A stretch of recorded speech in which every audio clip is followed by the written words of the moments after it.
Ceux qui vont trouble était Zara Bango, ceux qui vont trouble Zara Bango, parce que Nanga n'a pas été dans tous les bureaux, Nanga Zéli va payer. Mais Batoubango Moko Bakine ko voter Babi qui est au votant qui moututel. Alors nous nous exhortons plutôt Nanga qui a après ça va résultat où ils sont vrai, où ils sont solo. Au moins que ceux qui ont la vérité au boulot aux Anangoti. Ceux qui ont la vérité au boulot aux An. On est dans les sommets moi évoluer. Vérité. Les sommets. Il y a on a ici, on est dans les sommets évoluer ça va te parce que la boka oyo mutu monte azali na idée na mutu na ye a continuer comme na passe au Kabila monde sabiso. Oh Shadari eza continuité ya passe wana. Na ADN ya Shadari na makila na ye ADN eza kuna eza ADN ya médiocrité.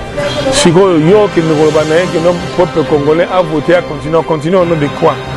Et ça bisoté. Déjà tout le monde ceux qui tout le monde a ngweza Shadari, bisoto za play na démocratie. So tout le monde a ngweza Shadari, to ngato de tomabo kwa ate. Shadari a gagné. So tout le monde a ngweza fayu, to ngato ba Tolali. Si tu as fait mon corps, Afrique Info avec Franck Semaï qui en dankala twende. À niveau concéder la chose qui est nimé qui est pour gagner, ok. Pour faire des autres qui m'y en Donc c'est faux. Réunion Montezawa. Dans le lobby qui est réunion Zati. Dans le lobby pété qui est réunion Zali. Dans le lobby seulement qui est la politique, tout est possible. Moi je note que ça juste un sentiment, azana batango ça la plaisir, bien ça la plaisir. Bison de tozo ya kana pona ofandi samboka. Oyo kotambo na libeko. Oh tozo bien état de droit, état où justice est au-dessus à tout le monde. Donc ça tozo bien. Makamba prisonnier emblématique, makamba prisonnier politique. Il faut être la sous-souté. Dans le jargon démocratie, bilon on est dans la sous-souté. Hein? Okay. Lorsqu'on est dans un état qui se veut être un état démocratique, il y a un prisonnier politique qui est dans la sous-souté. Chibala n'a jamais été puissant, Chibala n'a jamais été puissant, mais Chibala seulement été au service dans Bango depuis plus de 30 ans dans la UDPS. Service à mais le service à Kabila. Tous à la près à Robongama. Bitumbana le Silité. Boko Zara Moko Bakoko na biso batiki la biso. Bakolonga la biso ate poto ke na mboka mususu. Donc pour na mboka na biso, toi hésiter te pour na obundela à n'importe quel prix. Tous à la près. Il n'y a jamais eu bisengo moko te il y a sans qu'il y ait la sacrifice il y a qui liboso. Ton ndima yango pour bakitani na biso ba vivre bien na mboka na bango. Restaurant L'Orangerie. Les restaurants L'Orangerie vous offrent un cadre idéal, surtout un service de qualité. Poulet au makala, soukanelengi. Chaque samedi, buffet congolais à partir de 12h, accompagné de la musique douce du groupe Les Professionnels. Notez bien, les enfants de moins de 10 ans payent la moitié de la tarification. Notre adresse, boulevard du 30 juin, arrêt Vodacom, en diagonale de la banque BCDC à Kinshasa Gombe. Bienvenue à tous et surtout bon appétit. Bana King, Bana Dar es Salaam, Bana Poto, Bana Mokil Mobimba, CTF Moko, Afrique Info avec Franck Semaï qui en dankala twende. X-Bass Maranura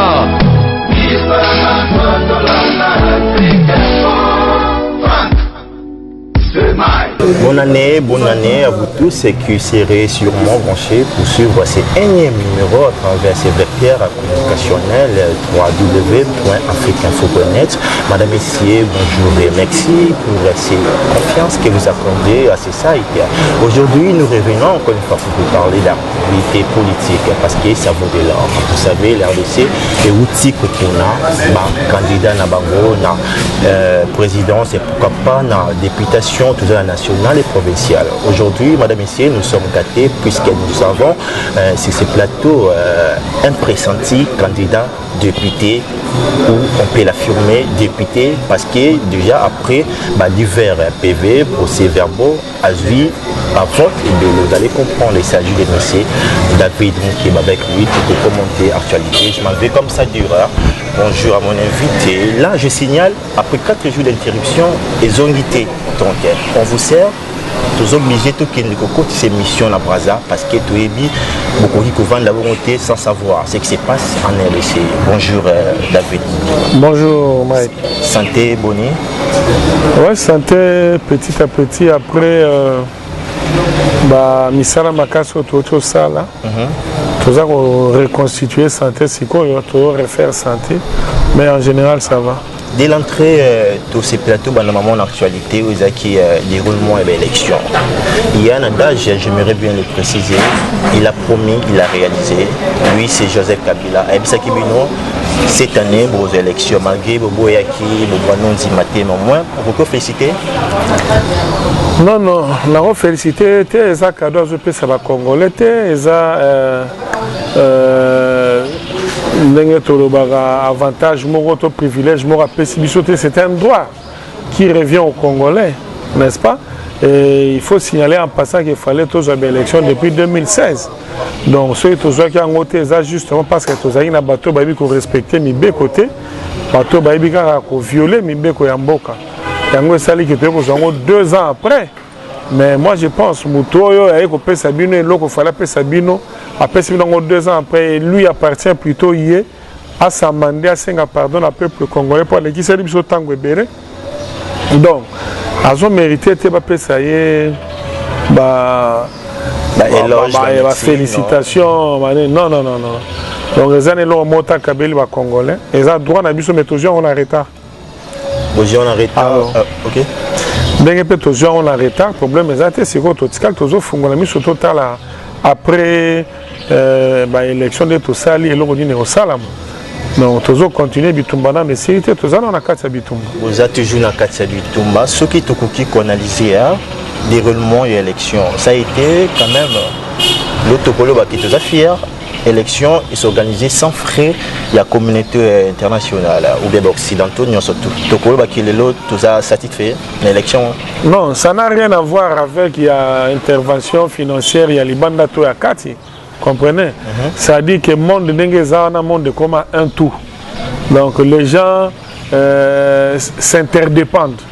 Alors partant de ça, il faut remettre à tolo. Vous conviendrez avec moi qu'il y a insuffisance, c'est ça qui est belé. Au-delà, il y a une irrégularité. Pour votre gouvernement, l'élection, il fallait ça le 23 et ça la mité et ça le 30. Mais je te dis sans crainte d'être contredit que l'élection est ça dans la condition à ma baie, mais il a choisi il faut pas ça pour réforme sous ce négocié. Donc c'est pour dire que Namabe, Namalam, parce que tout ça pour ça changement. Mais sinon, toutes les conditions n'étaient pas réunies pour offrir de bonnes élections au peuple congolais. Et ça, on le déplore. Les pressentis futurs députés, Madame Messier, je sais pourquoi on précise. Tous ces pays-là, la diaspora va comprendre réellement. Et l'on y est les kaki, tant au bic de régularité, bon, tout le monde a remarqué Bissot. Tout le monde préciser parce qu'il va en balandagité. Réellement, éloigner les kaki, je crois, depuis qui va témoin d'ailleurs, observateur, qui peut informer des irrégularités qui na base nini, qui na côté nini. Bon, d'abord déploiement logistique, il y a assez ni na bas site, les qui vraiment na bas difficulté belé, na bas centre monsieur souti bas midi na banda qui convoté, donc ça prouve qu'il y a eu trop de problèmes. En outre, bisika monsieur souper bas machine, il pose un problème. A posé un problème. Au-delà de ça, le candidat est belé à FCC, ça qui va magouiller. Ça va tricherie, ça va bien. Mais moi je ne parle pas en l'air, j'étais candidat député. J'étais candidat. Donc, il y a eu des gens qui ont voté plus d'une fois. Moutoumoko a voté plus d'une fois pour le compte de la majorité. Et les RR Belecce, si on a cité on a tout fait pour notre candidat. On a voté autant de fois, mais à Komika Kokité. Insuffisance des ala qui m'a cassé pour nous repérer sa parti politique, badge, accréditation, témoin. Donc nous, net dans l'UDPS, toujours que c'est insignifiant. Mais moi-même, de mes propres yeux, ça, je prends le ciel et la terre à témoin. Dans mon acquis, il y a net, il y a Colette Chomba pour il faut attendre. Donc, il y a plus de 10 000 badges. Il y a témoins. bakomi kolukana bato wana na ngiringiri na côté hôtel Meriba nani école Meriba. Donc j'étais là moi-même sous la pluie bato ngiringiri bakoyebisa yo mais ça moko ya mama te kaka pona bosana ki lo mbule so betana bosana téléphone mais ça mama te kaka tala mupiko babaji bazo benga bato yaka yakozwa baji kozala témoin pendant que biso tozala ngote kuna bato bazoluka bato ya kokabila babaji po bakota ba voter bango. Donc ils ont des pratiques qui bien mais honte à eux pour malgré que tu as malata ils badge là bango tu vas voter changement. Va voter changement. Aujourd'hui au coca affirmé la présentation dans ça les pressentis futur président et pardon futur député. Vous l'affirmez?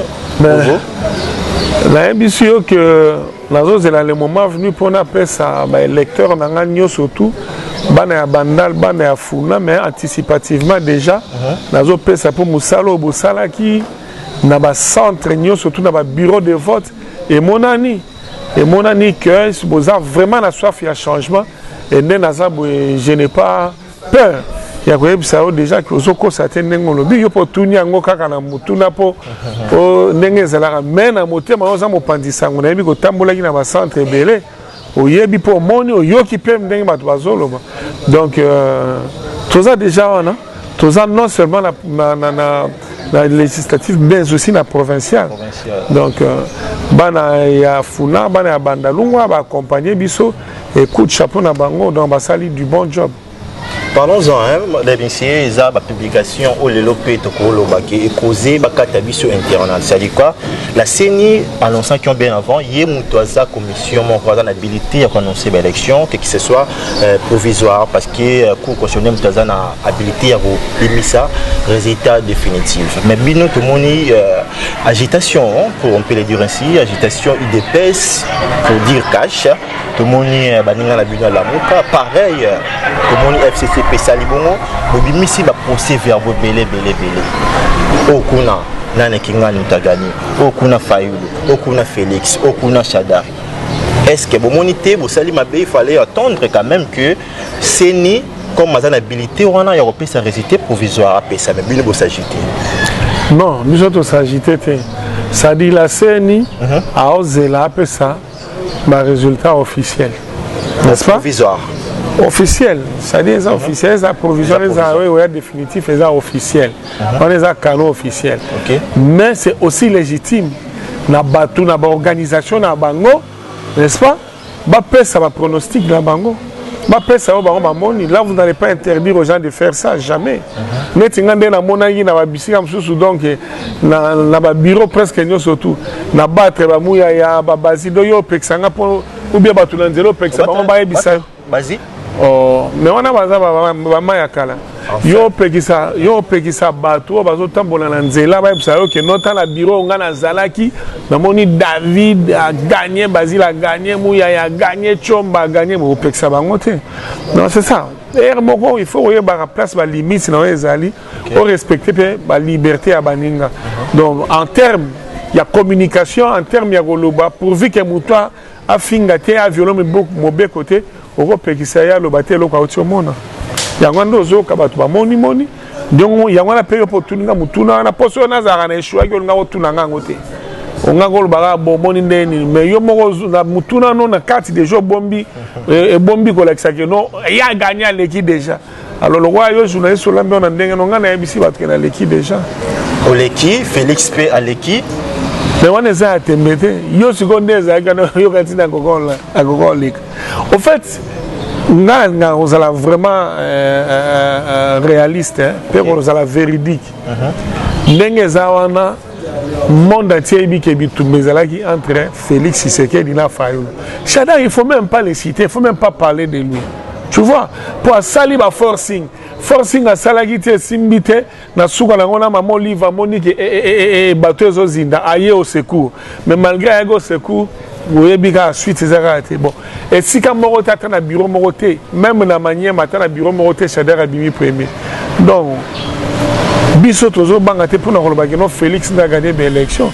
Ba preuve zawana les gens en parlent même bango moko bato ya FCC. Bazolo bango ba bien. Les présidents biso tozo zilanga ba na nanga dans les 6. Après, c'est un résultat provisoire où Félix a gagnant. Les pressentis députés, juste quoi problème ils ont Outawana. Tant on lobby que Bino selon le PV, le procès verbal à Bino, vous affirmez que c'est Félix qui a gagné. C'est pareil. Pour la banninga la Bino puis à la monka au lobby que combat ça qui Bino balé ça qui était na Chadar. Bah on peut affirmer que Fayoul a gagné. Surtout qui de l'autre côté il y a continuité. Bah on peut affirmer que c'est Chadar. Au moins il que moto et puis là au moment donné que tant on saigne européen ça président naé ils a binoté. Bon, pour payer sa moto ou bien payer résultat ils a battu à la moukate. Au moins qui est important si vous aurez dit attendre quand même que Seigneur s'est prononcé. Raison pour laquelle parce que moi aussi comme étant journaliste j'attendrai qu'il micro pour avoir ces gens on va prendre des décisions il y a carte internet babaki bolingi botumba mboka bakoki kotika binoté botumba mboka parce que ba résultat ou vos sala vos militants vos bases de surtout vos base tant ba mona qui est bon annoncé que c'est Félix c'est Messé David qui est déjà député tant mona résultat final et bini bongoté par malibanda basala tout apparemment vous excité bango déjà qui est préparez-vous bokene na trouble ceux qui balingi trouble tezara bango ceux qui balingi trouble tezara bango parce que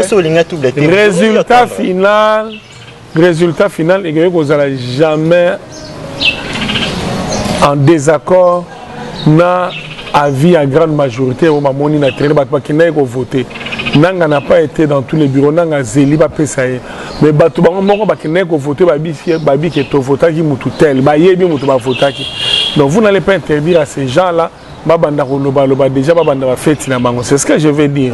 Alors nous exhortons plutôt nanga qui aya après ça va résultat où ils sont vrai où ils sont solo au moins que ce qui a le vérité au boulot aux alangote ce qui a le vérité c'est au boulot aux al tu vois alors la vérité pour comment la vérité on a épouser bah on maram tozolo ba déjà c'est ça bon tout ça là vérité la conformité n'a annoncé le vainqueur c'est Emmanuel Chadar. Qu'est-ce que serait tout justement votre on est dans les soumous moi la vérité les soumous il y a on a ABC on est dans les soumous golimi samate parce que la mboka oyo mutu mote azali na idée na mutu na ye a continuer comme na passion kabila monde sabiso oh Chadari eza continuité ya passion wana na ADN ya Chadari Mama Kilana est ADN ya médiocrité. Si yo qui nous rebanne que nos peuple congolais a voté à continuer au nom de quoi? Non voilà. Peuple congolais a zotala somme il y a ba passe ya moni il y a banzala lali ya mutakala tambol na Kishasa kozangela mama longa ya kozanga mai ya kozanga courant ya kozanga ondenga otinda mwana na classe ya kozanga ndenga okino hôpital pour ba frère ko faire face na ngote somme ya biloko nyonso twana ekosa ke mutu moko te ataza koka ata tambola ataza avec so yo tuni yo voter na tanga ko Chadar ko tanga ngote. Et si ça sortait que c'est Martin Fayoulou? Non mais c'est ce que je suis en train de dire. Parce que déjà Chadar est continuité, Martin Fayoulou a une opposition, on a posé question pour rapidement qu'on change chapitre ce qu'ils a Fayoulou. Mais élément déjà ils ont maboko na biso. Élément ils ont maboko na biso. Ils ont indiqué que c'est Félix qui a gagné. Oh ils ont maboko na biso. Oh élément tous ont ngoto yibité, to fabriquer. Ils ont to jouer outil na ba bureau de vote et outil na ba centre. Il y a vote. Donc et ça bisoté. Déjà tout le monde ceux qui tout le monde a ngweza Chadar, biso tous a play na démocratie. So tout le monde a ngweza Chadar, to ngato beto maboko ate. Chadar a gagné. So tout le monde a ngweza Fayoulou, to ngato ba Tolali. Fayoulou a gagné. Mais vous avez na Genève. Play na bilon habité les lots. Pour tous on a simaté à ça. Si vous commentez Carayo, si vous commentez on peut passer. Dans Genève, ils ont dit qu'ils copaient la bango, ils ont dit qu'ils copaient peuple congolais. Ils ont dit qu'ils copaient la bango, ils ont dit qu'ils copaient peuple congolais. Mais je peux pas dire que on ne dit jamais. Ça, il ne faut même pas rêver. On a fait playité. Non. Pas moutouna moutouna par rapport à tu vois. Yo sont dans la classe, yo zalala au premier, au rond du matin moutouma boza 33, 32e comme premier. On dit matin mais on a eu siko qui premier na zalala na honte. Moutouna moutouna miyebi. Tu vois, IDPS c'est miyebi, toza IDPS. Alors toi on dit masiko yo incidé. Non, to on dit mais les erreurs salama qui kuna président quoi qui na moi mutambo wana mais tout de suite rapidement to bimisa qui très fidèles internautes qui site www.africainfo.net. Je crois que vous avez apprécié comme ça cette première partie introductive aux qui est importante le Béla, déroulement et élection. Il a eu à donner ses opinions parce que et aussi qu'à la bonne n'a renoncé résultat provisoire parce que à lobby pour la banque c'est Etienne Tshisekedi Moutou Félix pardon les tirs c'est Félix Moutou a remporté Batafaïlo dans ça les fonds dans Zabangopé avant d'y arriver ici bon peut affirmer que c'est Faïlo c'est pareil pour Batouya FCC lobby qui c'est Chadari donc d'où Tozela résultat il y a à couper ça ce qui va admettre en pas jusqu'à les candidats ou bien les futurs ou bien les pressentis députés jusqu'à vous a quand même informé hein, parce que interruption on a le bas qui ont annoncé ça qui peut dire qu'il va procès verbal de botam qui va Facebook les lots 4e jour sans internet comment tenir comme ça là le comportement de dictateur il y a un changement biso tozoya ata soko za la centre de compilation na ndako na yo sala oza libre ya omi yebela déjà zandeni loko to ba vérité to banga te to banoka ta internet soit voter biso to lobby obino bolingi obosali c'est ça il faut comment à niveau respecter peuple bazo respecter peuple te atanda mbuti pour soke za ki bazala bo solo na mutema na bango bangaki baloba te no to kata repoto ça okata pourquoi soit ata bato bazo spéculer so yebi ke yoro loba na vérité babatela mboka parce que bon bazo tumbande mboka sikoyo nde bato bakomi ko mituna pona nini basali ndengwana bato ko mituna ba répondre babi ke botamu ici ba procès verbal lokuta bolingi bo intoxiquer la population mais ata batamu si on soreza à lokuta yo mutolo loba solo continuer ozala bo solo to zelo loba solo continuer exactement comment enfreindre la liberté à bato non wana ekomi basigne ya dictature ya onde tozotelemela mpona état de droit tolingi tosala kobanda 2019 ti 2023 état ya justice aujourd'hui au condamné na évité à population 4 jours tomoni aucune manifestation non plus ya bino côté balobaki ba population besoin d'un intérêt na bino c'est ça qui pour l'intérêt personnel ba mission na gouvernement te beaucoup initier quelque chose qu'on marche pour na côté les mélanges mais le 4e jour tozana ba énergie ya mutu ya Félix non plus ya failli lu bovana na bino toza ko déplorer yango tozo décrier yango mais na minute tozana énergie au bebsate ben énergie ça concentré pour le jour final donc tu ça énergie te pour tout la normalement internet tozo zira énergie nous surtout au point le dimanche on en parle d'après discrétion Moroboué on peut le dire balobi résultat ils ont resté coûte ba repousser on les a sollicité pourquoi dans la lobby internet les katamaki ba compilation les salama ils ont effréné ba monter parce que il aurait dit ba ça qui binoki bonsima bosenga ki bango pardon contacter ça la manuel ce qui va résulter il y a ça m'appelle par voie manuel si ko lelo ce qui ba repousser encore une fois date soit ba bi que l'ongwe les 6 ba poussa impressionnant parce que bino bosenga bango ke nyosi za na manuel ba tsika bambuya internet tout comme ça donc ce que bon c'est bino ke non et si mbati en manuel il faut tout kende na conseil la paix internet pour la rapidité de façon que tout serve bien résultat mbala mon combat si ko lelo oyo d'après ba rumeur on peut le dire ainsi ou bien ba indiscrétion ou ba distraction ba on sait qui répond et tout ça pour d'autres jours beaucoup nzimango to zana eloko akondima to ko boya te biso to lobi nanga sala apesa biso attaque internet attaque ta sala pesa biso ba résultat. Et d'ailleurs, ce qui est vrai, avant même déjà quand tu as déjà dans les résultats, tout, bah, transmettre par voie électronique, mais bien sûr. On a un bureau là-bas. Attends, besoin de la boébé, bah, résultat, c'est qu'il y a déjà. Par voie électronique. Nous avons reçu les résultats par voie électronique. Oh, ça, on est dans le camouflage. Camouflage. Oui. Pour repousser. Non, parce voilà. Que ils ont violé même accord de paix au Bassignaki. Ils ont violé en gros. L'accord de paix, on a balobi que donc dans les résultats, on va transmettre par voie électronique. Il faut passer un comptage manuel. Okay. C'est vrai, comptage manuel et salami. mais transmettre qui déjà bali na par voie électronique. Il y a tout justement bateau la biso tout une position la bino parce que bazo acquise bino na naïveté wana pouvoir ce qu'imposer bino qui élection les 23 les 30 OK tozeli balongoli Butembo Beniville na Yambi bobini OK tonzimi avec Benini to kin élection cette fois-ci yon ba position la bino apparemment bozo banga apparemment vous ne valez absolument rien devant décision sur tezoya yon to lobi ba itoyeba les 6 Tokomi les 6, c'est déjà pour ce dimanche. Tokomi dimanche, va repousser, va reporter encore une fois date. Quelle serait tout justement votre réaction? Non. Là, ceux qui ont bien reporté les sous date, il doit trouver des justifications. Il y a Bissabat. Mais à ma connaissance, je ne vois pas quelles sont les raisons pour a repoussé sous pour promulgation à ma résultat. Je ne trouve pas. Les raisons exactes. Azala ba élément nyoso soke zaki ba transmettre ki mususu te po ya kati internet afungola ngo mais ata ba kati eli biso boye bango moko na kati bazala ngo ba osela ngo na senya internet ekozanga te na palais de la nation internet ekozanga te na primature ekozanga te biso nde bangamba ba kati eli biso mais bango bazala ngo. Monsieur David Moukeba, on finit avec ces chapitres un peu dérangés parce qu'ils ont résulté à l'investigation. Il y a plusieurs journalistes, je peux les citer, mon grand frère, il y a Maza Paris, conseiller pardon, Maïka Moukeba, Eliezer et Tambeko, on était ensemble, tout le monde qui évalue citation, pourquoi pas pour ça l'investigation, mon robot. Ce n'est pas une confirmation. On a conditionnel. Il paraîtrait, monsieur David, il y a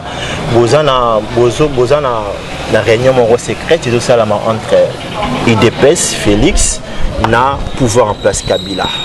Réunion là, ils ont tout justement pour essayer d'évaluer les choses. Au cas où il y a une opportunité, il y a Bima parce que comme c'est les 10 un dictateur ne peut pas organiser les élections pour opposer à mon gagner. Les loyo babi réunion secrète de Salama entre Félix et Kabila pour négocier tout justement au cas où qui va bimissier bobater la Kabila bobo Kaboula ba poste ministériel ya zoya makasi ya armée tout consort aujourd'hui là vous pouvez quoi affirmer ou bien pour démentir tout justement. Non, je ne sais ni infirmer ni confirmer l'information. Je n'infirme pas, je ne confirme pas non plus l'information. Mais seulement je note qu'en politique, on parle toujours.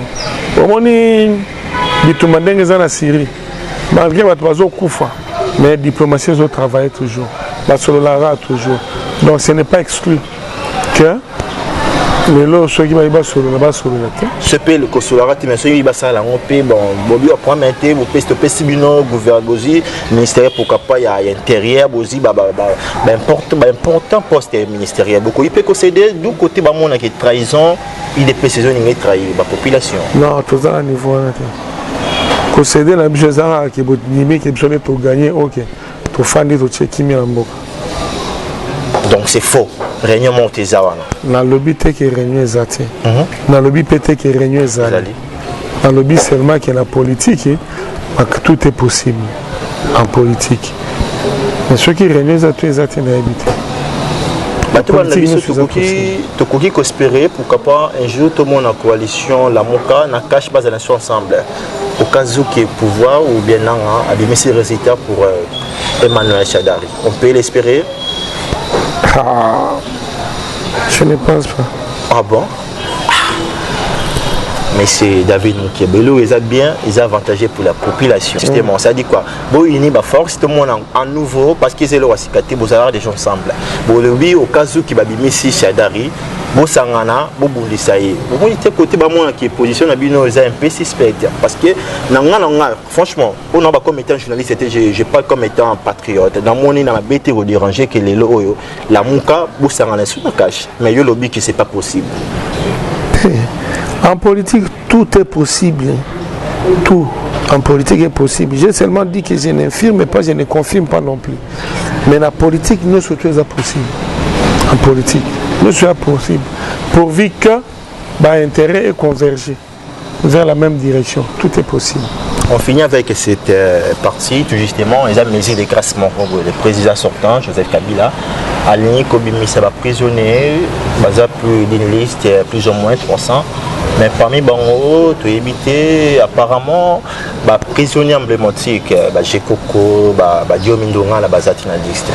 Je pose à la rappeler prisonnier, on a tout justement un mot, tout justement donné par rapport pourquoi pas tout ça, na Bisokara, tout ça Kabila pour vos frères, tout justement au Baza, na Okangama, vous y allez c'est une information officielle. Là, je peux l'affirmer. Kabila, le président sortant, a aussi co-signé des crimes roboués pour les prisonniers tout justement. Mais il y a des prisonniers emblématiques. À vos frères, il y a opposition. Entre autres, je peux citer rapidement, il y a Jekoko, il y a Diomi Ndonga et autres. Bazaté dans la liste. Il y a un commentaire tout justement. Ceux qui peuvent tous les mais ça pourquoi pas vos frères. Non, mais gérer dans le monde, on a meurt. Parce que gérer beaucoup na humeur, parce que gérer beaucoup na sentiment. Non, c'est clair. Tu vois. Si on gérer beaucoup na humeur, si on gérer beaucoup na sentiment, au sala oyo ka kezo tinda yo. Oh mboka ba gérer ngo kolandana na mobeko. Kolandana na mibeko ezo tambuza mboka. Oh wana moi je note que ça juste ba sentiment, azana ba twango ça la plaisir, ben ça la bango plaisir. Biso nde tozo ya ka rapona ofan de samboka, oyo kotambola na mibeko. Oh, toujours bien un état de droit. État où justice est au-dessus à tout le monde. Donc, toujours bien. Makamba prisonnier emblématique, Makamba prisonnier politique. Il faut être à la sous-souté. Dans la démocratie, il faut être à la sous-souté. Hein? Okay. Lorsqu'on est dans un état qui se veut être un état démocratique, il faut qu'on ait un prisonnier politique, on est à la sous-souté. Si on continue aux alentours, on a prisonnier par règlement des codes. On a David Moukebo, Togota Babolo, combien de fois? Na zoma cha mutute, na iba mbonga mutute, na boma mutute. On a eu lavage. Moi qui suis il y a lavage. Il y a un mission député, il m'a député. Maintenant la venga. Aussi avec comme ministre na bango. Maintenant la venga. Yes. Muto yemo na nubongweza la veta ko la vie ondenge. Oh. Eh oui. Ah, mutabimisa ba Tshibala puissant na l'UDPS, a mis premier ministre lelo. Tshibala n'a jamais été puissant à l'UDPS. Tshibala n'a jamais été puissant, mais Tshibala seulement été au service dans Bango depuis plus de 30 ans à l'UDPS. Service à Nan. Oh, mais le service à Kabila. La Kabila. Dans l'infiltration, où les lots qui ont des pays, ça demeure. Il peut y opposer à toi, mais cité.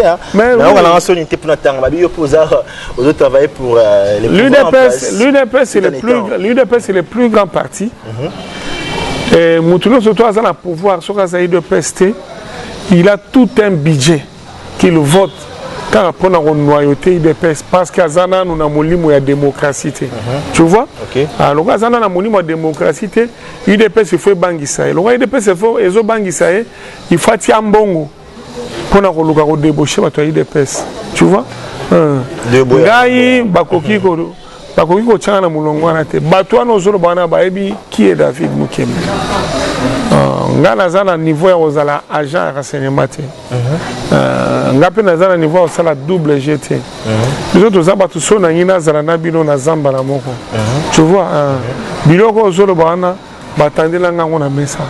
Mais la mordate ko eza biloko na biso te. Bango ba yebinga bien. Ba yebinga bien ba bazo tambusa sangwana ba tambusa sangwa pa. Neti bato la muka na moni dernièrement ba sala ki titre mo pona ko bakite. David Ndabo mi masolo à Genève. Akendaki news article on a vu sur Mike Nkeba moi aussi je l'ai dit.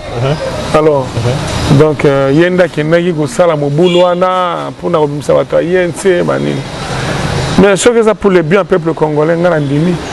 Mais bango ce que zali pour esika bato bazaka maele te. Avantage et pas il y a pouvoir et ça remonte en opposition divisée. OK.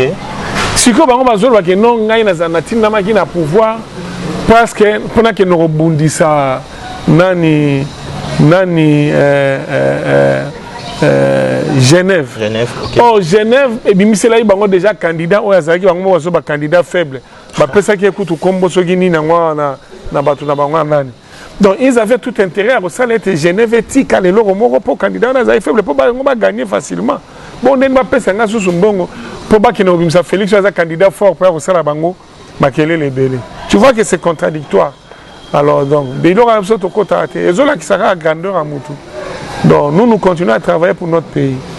Et le gros réseau pour nous aller na biso za bolingo Congo bolingo ba congolais. Il y a un réseau ça biso. Donc mboka oyo toza na posa justement ya ba kondi ba bazali na bolingo ya Congo na bolingo ya congolais. Les restes là ils ont la futilité ici. David Moukeba, déjà, on finit, on vous dit merci. S'il faudrait justement adresser un petit mot, un message à l'endroit de tout le monde hein, pour vous la brancher, pour vous suivre. Il s'agit bien sûr de la diaspora, pourquoi pas ici. La Guinée, ça va congolais d'abord anticipativement, la Founa, la Bandalunga, merci. Pour le logo que ça a mis à bien, on en a déjà. Tous les élatés, moutois, vous voyez, que non, ça allait bien. Tout le monde dit déjà, le lengeni, nous avons sur la mitema. Merci, Nabino. Mais en même temps, tous les ça va la Congo, surtout bino la diaspora partout. Boyeb ça va ndekona bino. Tous à l'après à Robongama. Bitumbana le silité. Boko ezaka moko bakoko na biso batikela biso. Ba kolongola biso ate poto ke na mboka mususu. Donc pour na mboka na biso, to hésiter te pour na obundela ngo à n'importe quel prix. Tous à l'après. Il y a jamais eu bisengo moko te il y a sans qu'il y ait la sacrifice il y a qui liboso. Ton ndima yango pour bakitani na biso. Va vivre bien en Bourg à la Bango.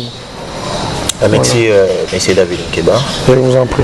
Très cher fidèle internaute, il a été www.afriqueinfo. Nous voici en train de chuter, je crois. Tout a toujours frappé. 4 jours sans internet, on ne sait pas, être toujours justement en contact avec vous, mais et empêcher Bistoté, pourquoi pas tout réaliser l'émission pour aller tout justement le faire entrer dans Brazzaville, dans Sousignan Soka et informer Bidon. Les lots, tout ça, jeudi le 20, tout ça jeudi les 3 janvier. D'ici, c'est 6 janvier, je crois, pourquoi pas tout revoir président provisoire, sauf un prévu. Restez branchés, Pika. Merci, président. Merci. Restaurant L'Orangerie. Les restaurants L'Orangerie vous offrent un cadre idéal, surtout un service de qualité. Poulet au makala, soukanelengi. Chaque samedi, buffet congolais à partir de 12h, accompagné de la musique douce du groupe Les Professionnels. Notez bien, les enfants de moins de 10 ans payent la moitié de la tarification. Notre adresse, boulevard du 30 juin, arrêt Vodacom, en diagonale de la banque BCDC à Kinshasa Gombe. Bienvenue à tous et surtout bon appétit. Bana King, Bana Dar es Salaam, Bana Poto, Bana Mokil Mobimba, CTF Moko, Afrique Info avec Franck Semaï, Yandankala, Twende.